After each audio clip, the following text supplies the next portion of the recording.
বলেছিলাম বলেছিলাম ভারত জিতবে। বন্ধুরা, রাতটা অনেক হয়ে গেছে, চিল্লাতে ইচ্ছা করছে, চারি সাইডে বাজি ফাটছে। কেন জানো? কারণ চ্যাম্পিয়ন ট্রফি 2025-এর ফাইনালে চলে গেল ভারত, তাও শক্তিশালী প্রতিপক্ষ অস্ট্রেলিয়াকে হারিয়ে। আজকে আমাদের পার্শ্ববর্তী দেশেরা নতুন বাবা বানিয়েছিল অস্ট্রেলিয়াকে। তার কারণ তারা প্রথমে পাকিস্তানকে বাবা বানিয়েছিল।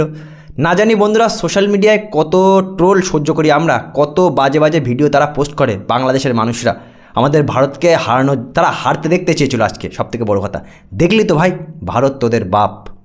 ভারতীয় ক্রিকেটের দমটা দেখলি তো ভাই।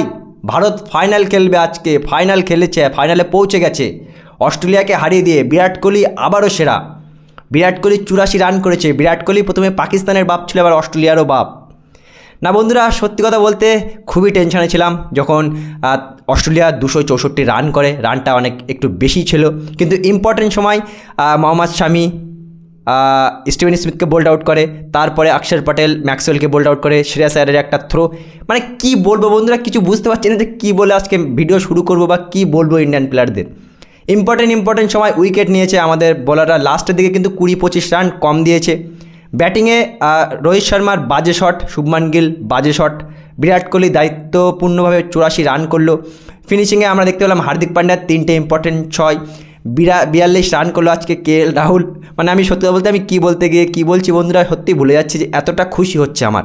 বিশেষ করে যারা আজকে ভারতের হার কামনা করেছিল, যারা আজকে চাচ্ছিল ভারত হেরে যাক, ভারত যেন না উঠতে পারে, বিশেষ করে পাকিস্তান চাচ্ছিল বন্ধুরা। পাকিস্তান আর বাংলাদেশ, এই দুটো দেশ চাচ্ছিল। পাকিস্তান এই জন্য চাচ্ছিল যে এবার তো ফাইনাল 9 তারিখে ভারতেই হবে, দুবাইতেই হবে। মানে পাকিস্তানে আর হবে না, কারণ ভারত ফাইনালে পৌঁছে গেছে। তাদের অনেক মনে দুঃখ।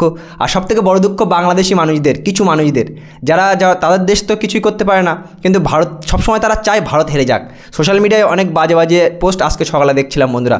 শুধুমাত্র এটাই চাচ্ছিলাম যে ঠাকুর আজকে যেন আমাদের ভারতের প্লেয়াররা জিতে যায়, এদের জন্য জবাব দেয়।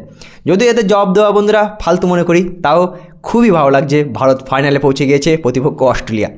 এই অস্ট্রেলিয়ানরা কিন্তু সবসময় আমাদের হারায়। এরা 15 সালে আমাদের হারিয়েছিল। এরা কিন্তু যখনই 2023 সালের বদলাটা কিন্তু আমরা এক প্রকার নিয়ে নিলাম বন্ধুরা। কারণ 2023 সালে 19শে নভেম্বর আমাদেরকে এরা কান দিয়েছিল।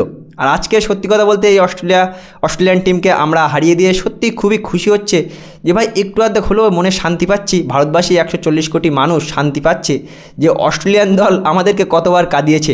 আজকে ভারতীয় ব্যাটসম্যানেরা, ভারতীয় বোলাররা তাদেরকে কাঁদালো। ম্যাচটা তোমাদের কেমন লাগলো? ভিডিওটি শেয়ার করবে বন্ধুরা।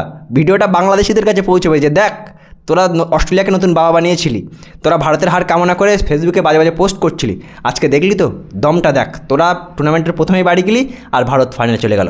খুবই ভালো লাগছে, খুবই এনজয় করলাম ম্যাচটা। ভয় লাগছিলো যখন একটা করে উইকেট পড়ছিল, বল টু বল হয়ে গিয়েছিল, তখন হার্দিক পান্ডিয়া ওই যে ইম্পর্টেন্ট সময় জাম্পার 2টো 6 মেরে দিল। তারপর থেকে একটু শান্তি পাচ্ছিলাম। ম্যাচ খুবই ভালো লাগলো বন্ধুরা। চারি সাইডে প্রচুর বাজি ফাটছে আমার বাড়ির, আশা করি তোমাদের বাড়ির আশেপাশেও বাজি ফাটছে। খুবই ভালো লাগলো। আরও একটা টুর্নামেন্টের ফাইনালে চলে গেল ইন্ডিয়ান দল। আশা করবো ভারত যেন চ্যাম্পিয়ন হয়। আর আমার মনে হচ্ছে, কেন জানি বন্ধুরা, এবার ভারতকে আর কেউ আটকাতে পারবে না। এখন দেখা যাক যে ভারতের সাথে ফাইনাল কে খেলে। কালকে দ্বিতীয় semifinal New Zealand versus south Africa, ওটা লাহোরে হবে। যে জিতবে সে কিন্তু 9 তারিখে ভারতের সাথে ফাইনাল খেলবে।